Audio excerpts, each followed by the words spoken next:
لہریں مارتے سمندر کے کنارے ماہی گیروں کی ایک چھوٹی سی بستی آباد تھی۔ غریب مچھیرے، ان پڑھ، جاہل اور غیر مہذب ماہی گیر سمندر سے مچھلیاں پکڑ کر شہر کی منڈی میں لے جاتے اور اس طرح اپنا اور اپنے بال بچوں کا پیٹ پالتے۔ ننھا راہو ماہی گیروں کے سردار کا پوتا تھا۔ اس کے ماں باپ بچپن میں ہی اللہ کو پیارے ہو چکے تھے۔ اب اس کے دادا اور دادی ہی اس کے لیے سب کچھ تھے، جو اپنے سے زیادہ اس کی دیکھ بھال کرتے اور اپنے ہونہار پوتے کی خوشی کے لیے اپنا سب کچھ قربان کر دینے کے لیے تیار ہو جاتے۔ راہو کے دادا کے پاس 3 شکاری کشتیاں تھیں۔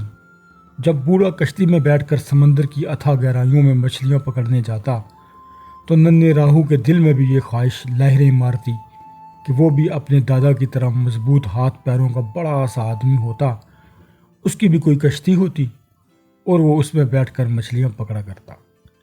دن رات وہ اسی طرح کے سنہرے خواب دیکھا کرتا اور اس کے ننھے سے دل میں جلدی سے بڑا ہو کر ماہی گیر بننے کی بے حد تمنا تھی۔ کبھی کبھی وہ بوڑھے دادا سے کہہ دیتا، کیوں دادا، اب تو میں اتنا بڑا ہو گیا، اب میں کوئی بچہ تھوڑی ہی ہوں، کل کو مجھے بھی اپنے ساتھ شکار پر لے چلنا، میں بھی کشتی میں بیٹھ کر مچھلیاں پکڑوں گا۔ اور بوڑھا ہنس کر جواب دیتا، بس تھوڑے دن اور ٹھہر جاؤ، ابھی تو تم بالکل ننھے منھے سے ہو، سمندر کی طوفانی موجوں کو دیکھ کر ڈر جاؤ گے۔ جب تم بڑے ہو جاؤ گے، جوان، مضبوط، دلیر اور عقل مند، تب تم بھی سمندر سے مچھلیاں پکڑا کرنا۔ لیکن راہو کے دل میں بوڑھے دادا کی تسلیوں کا کچھ اثر نہ ہوتا اور وہ بری طرح مچل جاتا۔ ایک دن بوڑھے نے اس کی روز روز کی ضد سے تنگ آ کر اسے ایک نہایت عجیب و غریب چیز دی۔ یہ ایک چھوٹی سی کشتی تھی جو بوتل میں بند تھی۔ ننھے راہو نے اجنبے سے بوتل کو دیکھا اور پھر اپنے دادا کو سوالیہ نظروں سے گھورنے لگا۔ بوڑھا اس کا سر سہلا کر بولا، بیٹا، تمہیں ماہی گیر بنانے سے پہلے میں تمہارا امتحان لینا چاہتا ہوں۔ اگر تم ماہی گیروں جیسے بہادر، عقل مند اور دلیر ثابت ہوئے تو پھر میں تمہیں اپنے ساتھ سمندر میں لے جایا کروں گا۔ یہ کشتی جو تم بوتل میں بند دیکھ رہے ہو، یہ جادو کی کشتی ہے، اسے بہت سنبھال کے رکھنا، کیونکہ اگر یہ ٹوٹ گئی تو پھر سمجھ لینا کہ میری کشتی بھی سمندر میں غرق ہو گئی۔ جب تک یہ بوتل اور اس کے اندر کی کشتی تمہارے پاس صحیح سلامت رہے گی، مجھے سمندر کی طوفانی موجیں اور ہیبت ناک بھنور کوئی نقصان نہیں پہنچائیں گے، لیکن اگر اسے کوئی گزند پہنچی تو پھر میرا خدا ہی حافظ ہے۔ تم بے فکر رہو دادا، راہو سینہ تان کر بولا، میں اس کشتی کو اپنی جان سے زیادہ عزیز رکھوں گا، یہ میرا وعدہ ہے، اور تم دیکھو گے کہ میں اپنے وعدے کا کہاں تک پاس کرتا ہوں۔ دوسرے دن صبح سویرے راہو بستر پر پڑا کروٹیں بدل رہا تھا کہ اسے اپنی دادی کی آواز سنائی دی۔ وہ زور زور سے کہہ رہی تھی، خدا کے لیے مان جاؤ، آج سمندر میں جانا موت کو دعوت دینا ہے۔ دیکھتے نہیں موسم کتنا خراب ہے، آسمان پر بادل چھائے ہوئے ہیں اور جھکڑ چل رہا ہے، کیوں خام خواہ خطرہ مول لیتے ہو؟ مگر بوڑھا مستقل مزاجی سے بولا، 80 سال ہو گئے ہیں مجھے سمندر کی چھاتی پر کشتی کھیتے ہوئے، اب بھی میں اس سے ڈروں تو یہ میری بزدلی ہوگی، اور پھر آج مچھلیاں نہ پکڑوں گا تو کل روٹی کیسے ملے گی؟ اناج بالکل ختم ہے، میرے پاس پھوٹی کوڑی بھی نہیں۔ ننھے راہو کا دل سینے میں دھک دھک کرنے لگا۔ اس نے خوف بھری نگاہوں سے بوتل والی کشتی کو دیکھا اور پھر مضبوطی سے اسے دونوں ہاتھوں سے تھام لیا۔ اس کے دماغ میں اپنے دادا کے وہ الفاظ گھوم رہے تھے جو اس نے بوتل دیتے وقت کہے تھے۔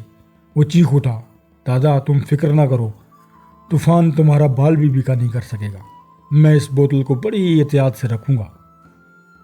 دوپہر کے وقت جھکڑ زیادہ تیز ہو گئی، ہوا کے تیز و تند جھونکوں سے سارا گھر لرزنے لگا۔ راہو ڈرا سہما بوتل پکڑے چولہے کے پاس بیٹھا تھا اور اس کی دادی کھڑکی میں کھڑی سمندر کی اٹھتی ہوئی موجوں کو خوف زدہ نگاہوں سے دیکھ رہی تھی۔ اف میرے اللہ، اب کیا ہوگا؟ بڑھیا کانپ کر بولی۔ سمندر کی لہریں آسمان سے باتیں کرنے لگیں، خدایا، او میرے خدایا۔ راہو چپ چاپ بیٹھا آگ کو تکتا رہا، مگر بوتل کے گرد اس کے ہاتھوں کی گرفت اور زیادہ مضبوط ہو گئی۔ چولہے کی آگ بجھ چکی تھی، گھر میں اور لکڑیاں نہ تھیں۔ بڑھیا بولی، بیٹا دروازے کے باہر والے پیڑ کے نیچے سے لکڑیاں تو چن لا، خبردار کہیں اور نہ چلے جانا۔ راہو نے بوتل کو بڑی آہستگی سے تپائی پر رکھ دیا اور دروازہ کھول کر باہر جانے لگا، مگر ابھی اس نے کنڈی کھولی ہی تھی کہ ہوا کا ایک جھونکا ایسا آیا کہ کواڑ بڑے زور سے کھل گئے اور راہو اچھل کر نیچے گر پڑا۔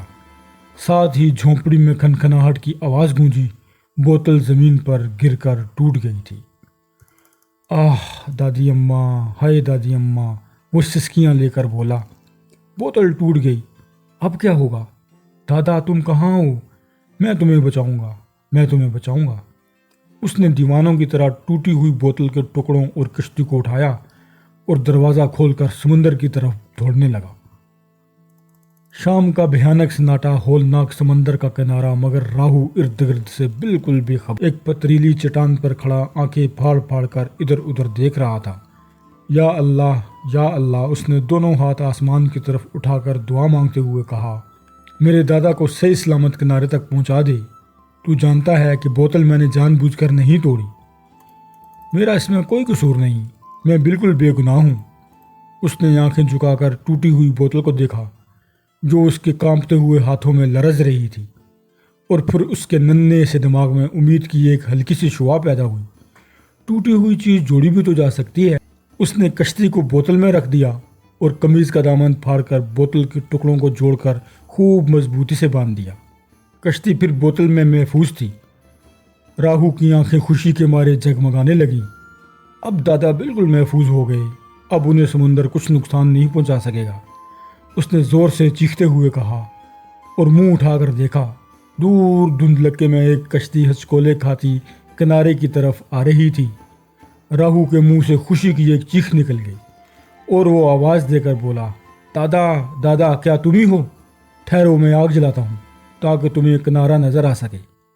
وہ چٹان سے کود گیا اور ادھر ادھر سے لکڑیاں اکٹھی کر کے کنارے پر جمع کر دیں اور پھر پتھروں کو رگڑ کر انہیں آگ لگا دی۔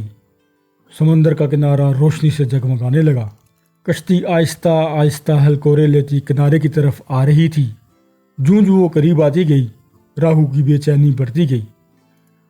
وہ اچھل اچھل کر آوازیں دے رہا تھا، اب کشتی والا بھی اسے جواب دے رہا تھا۔ راہو نے سنا، اس کے دادا ہی کی آواز تھی۔ اس نے آگ اور تیز کر دی اور کشتی کی رسی تھامنے کے لیے تیار ہو گیا۔ کون، راہو؟ بوڑھے ملاح نے پوچھا۔ لو، یہ رسی کنارے سے باندھ دو۔ اور جب راہو نے رسی مضبوطی سے جگڑ دی تو بوڑھا اسے گود میں لے کر بولا، شاباش بیٹا، تم نے بڑا بہادری کا کام کیا ہے۔ اب تم بے شک ملاح بننے کے لائق ہو۔ کل سے میرے ساتھ سمندر میں مچھلیاں پکڑنے چلنا۔ اور راہو کا ننھا سا دل کشتی کی طرح ہچکولے کھانے لگا۔